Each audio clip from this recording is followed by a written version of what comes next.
Hi, welcome. Sometimes you're baking and you make a mistake and you actually discover something that's better that everybody loves. That's exactly how this recipe got developed or discovered by accident. It was in a convent near the area of Alfeizerao called Sister Maria de Gorge. Legend has it that King Carlos was visiting the monastery there and that the nuns were going to bake Pao-de-Ló. I have that recipe in the playlist. Check this out. It's a famous recipe also in Portugal. It was taken over to Japan, and now Japan has their own version of it. Really interesting history if you want to check out that video. But in this recipe, the nun was so nervous about the king visiting that it's believed she took the cake out of the oven way too early, served it. It was kind of gooey in the middle, and the king loved it. And serendipitously, it turned into a whole new version of Pao-de-Ló. This version is called Pao-de-Ló de Alfeizerao, and it's in the town of Alfeizerao. There's a bakery there in Alfeizerao called Casa de Pao-de-Ló Alfeizerao if you want to check it out. There's also another version, and I studied at least 7 of each type of recipe. There's another one called Pao-de-Ló de Ovar, and I can't really tell the difference. It looks like the Ovar might have a little more egg yolk, but they're pretty close. And there's also a bakery up there. And if you're in the town of Ovar, which I believe is about an hour north of Alfeizerao, check out a bakery called Pao-de-Ló Ovar de Cruz. Delicious. It's highly rated. We'll get started here. A key thing to this recipe, again, if you're going to make this a few times, I'd highly recommend taking notes when you bake it. Most ovens vary a little bit. And because this cake is so time dependent, it can make a big difference if your oven's off by like 15 degrees. So take notes. And also there's definitely variation. Some of these cakes, they cut it and it just oozes out the creamy filling. And some of them, they cut it, it doesn't ooze out, but you could tell from the side profile that it's definitely very custard-like in the middle. So we'll get started. My oven is preheated. All my ingredients are ready. You want your oven preheated because there's no leavening agent to this cake. There's no baking soda, baking powder, yeast. It's all the air that makes it pop up. And it will pop up and it will deflate. It's just the way this cake is. I'll put in my 4 egg whites first, along with my 1/4 teaspoon of salt. Just like to put in the salt early so I don't forget. Sugar, 150 grams or 3/4 of a cup.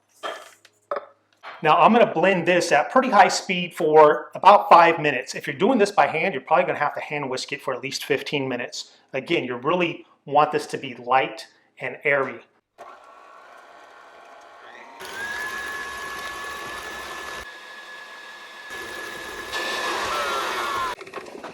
Okay, we blended that for 5 minutes. You can see how white it looks. That's just all the air incorporated into the egg yolks and sugar. Now the next step is to add in your egg yolks, and you're going to do the same thing. You're going to blend these at medium-high speed for about 5 minutes. If you're doing it by hand, again, probably more like 15.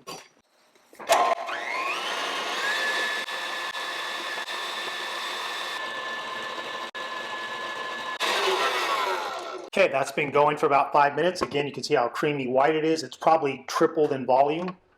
The egg yolks are kind of like an emulsifier, holds fat of the egg yolk and water, which there's water in the protein of the egg whites, kind of holds it together to have better structure. So you do want to do the eggs in that order. First do the whole eggs, then just the egg yolks. Next, you want to put in some parchment paper. You could use 2 pieces. Usually I like to spray it with a little spray oil or spray butter, or you could use real butter. And again, because this is such a delicate cake, that's why they often use this parchment paper, because it's easy to pop it out. Now another important step is you want to sift your flour, because this is really light. You don't want any clumps. And then fold in the flour.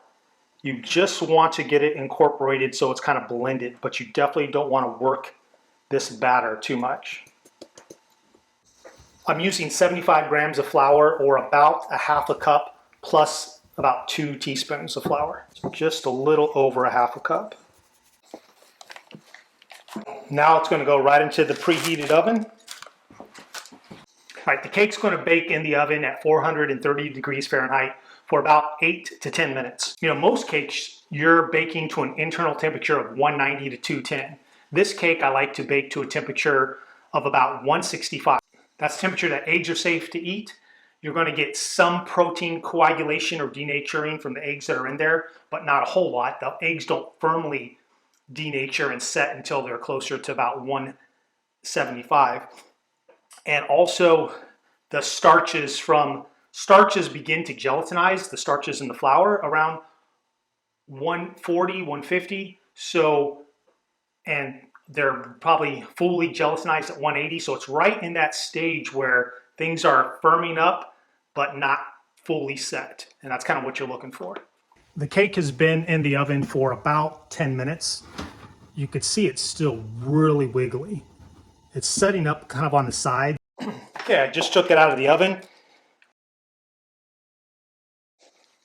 You could see how the very edge is firm, but that inside, I mean, it's pretty light. There's definitely some wiggle there.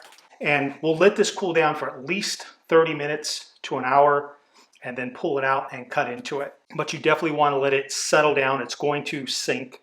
Naturally, that's just the way this cake turns out. All right, the cake has been resting for about 40 minutes. We'll pop this open. You can make these in little small ramekins also, but the cooking time is probably going to be much less. So just to have that in mind. They're often served in pastry shops that way, where they make a really small version of this and just serve it whole. Cut a piece out.